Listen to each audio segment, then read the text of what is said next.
എതിരെ നിൽക്കുന്നവന്റെ മനസ്സൊന്ന് അറിയാൻ ശ്രമിച്ചാൽ തീരുന്ന പ്രശ്നങ്ങളല്ലേ ഉള്ളൂ. അത് കുഴപ്പമില്ല. അദ്ദേഹത്തിന് ആ മൊമെന്റിൽ ഉണ്ടായ എന്തോ ഒരു ഒരു ഒരു ഒരു ടെൻഷൻ ആയിരിക്കണം അത്. എനിക്ക്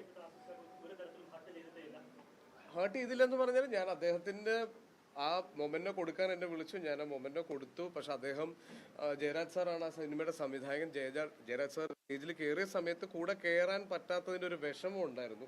അപ്പൊ ജയരാജ് സാറിന്റെ കയ്യിൽ നിന്നാണ് അത് മേടിക്കാൻ അദ്ദേഹം പ്രിഫർ ചെയ്തുകൊണ്ടാണ് ഞാൻ ബാക്കിലേക്ക് നിന്നത്. അല്ലാതെ എനിക്ക് അതിന്റെ ഒരു രീതിയിലുള്ള വിഷമം ഉണ്ടായില്ല.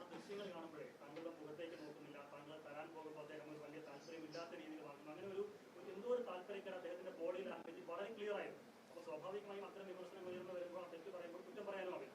അപ്പൊ നിങ്ങൾ തമ്മിൽ നേരത്തെ ഏതെങ്കിലും തരത്തിലുള്ള പ്രശ്നമോ അങ്ങനെ ഒരിക്കലുമില്ല. ഞാൻ അത് അറിയാലോ, MT സാറിന്റെ പിറന്നാൾ ആഘോഷവും ഞങ്ങളുടെ MT സാറിന്റെ സിനിമയുടെ ലോഞ്ചും എല്ലാം ആയിരുന്നു. അപ്പൊ അത്രയും വലിയൊരു സദസ്സിൽ അത്രയും വലിയ ആളുകളുടെ ഇടയിൽ ഇരിക്കുന്നതിന്റെ എല്ലാ ത്രില്ലിലുമാണ് ഞാൻ